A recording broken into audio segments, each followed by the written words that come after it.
From Microsoft's perspective here, there are a couple of big factors that are involved that are really driving how you are going to use business systems in the future. And it's not just Microsoft. Quite honestly, there are other innovators in the space as well. We just know that with Microsoft, we have a very solid platform to tackle many of the business process requirements that you have. And if we talk about the mission of Microsoft, of what they're tackling from, if you back up and just look at it from a technology and platform perspective, really, they're saying mobile first and cloud first. This has been a common theme for the last 4 years. And the example of that is that I want to be able to create a contract, for example, or a proposal from my iPad. And I don't want to care that it's an Apple device or a Microsoft device or a Google device. I want to be able to use whatever tool I have to be able to enter in data to do that. And I want to be anywhere when I'm doing it as well. So that's that cloud first concept too, not just mobile in terms of the device, but being able to share this information in the cloud to access it without, from an IT perspective, having to maintain firewall rules and all these different things basically to make it work. You just want it in the cloud, which should make it easier then to interact with that data. And so really what Microsoft is focusing on is building that best-in-class platform and the productivity services to support then that mobile first and cloud first world. And really when we talk about this, we start focusing on what we classify as digital transformation. And this is a word that's used, I think it's really overly used inside of the industry right now, but the concept makes sense. And basically what we're saying is that we're trying to engage, optimize, empower, and transform your business by making it easier to interact with business systems. And the way that we do that is we shift from designing things from what we would classify as a user experience or a UI, where you make shiny new objects that people buy, right? That used to be the old way of doing software, to what we classify as data and intelligence, because data and intelligence is really what drives business solutions, not that you have the ability to put a really fancy graphic on the page, but that you are able to make a decision off of fact-based information in terms of then how you then move that process forward.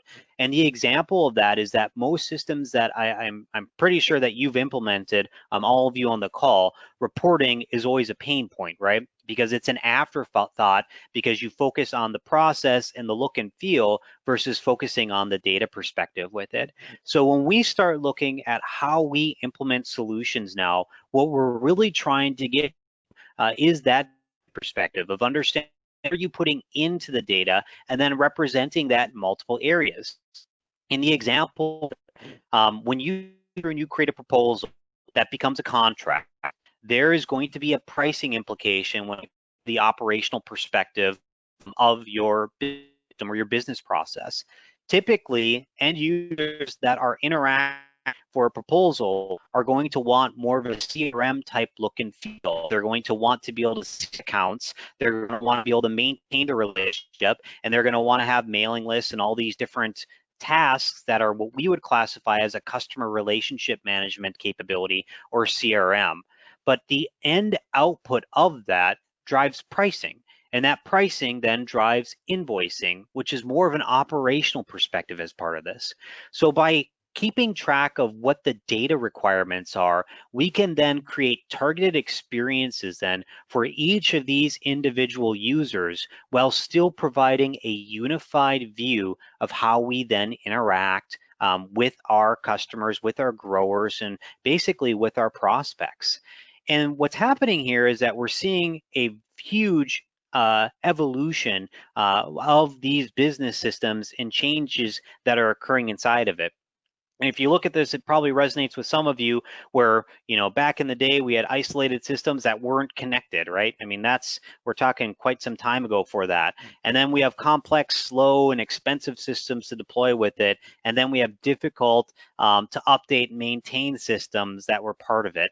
And if you look at these, some of you might be in some of these different areas, but when we look at a business system perspective with this, I mean, we're talking about the 70s for the first one with the isolated systems. We're talking about the 90s with the complex systems.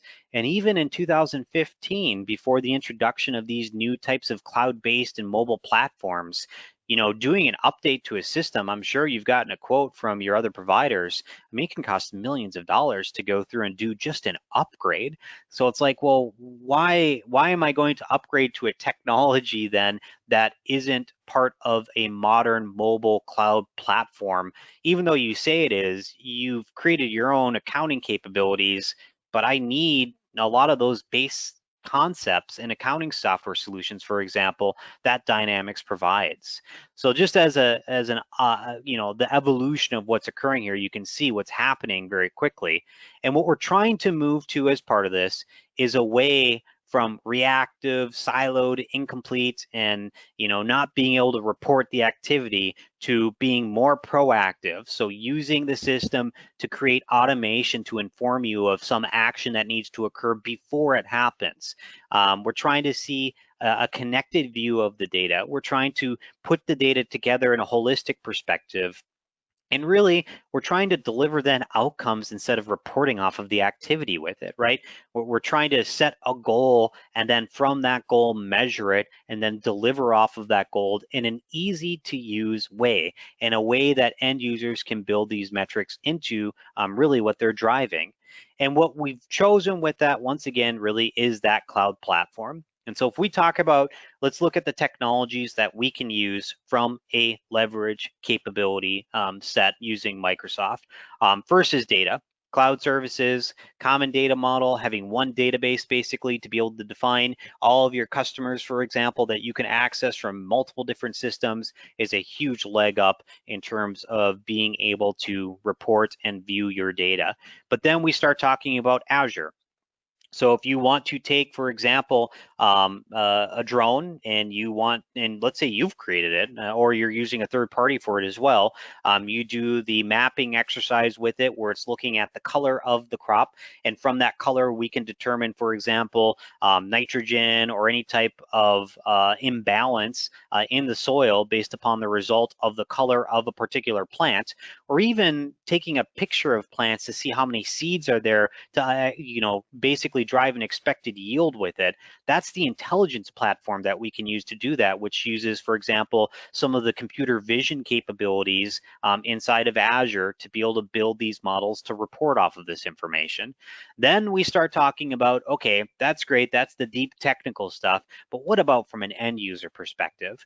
From an end user perspective, you can use Power Platform to go ahead and create custom apps as an end user, and then also create custom KPI visual reports within Power BI, and then finally use Flow or Automate to create triggers so that when an event happens inside of your system, such as a grower buys a certain amount of product and you want to then personally call them, you can create what we call a flow or an automate to be able to then inform you of that. And that doesn't require then any custom development to do that.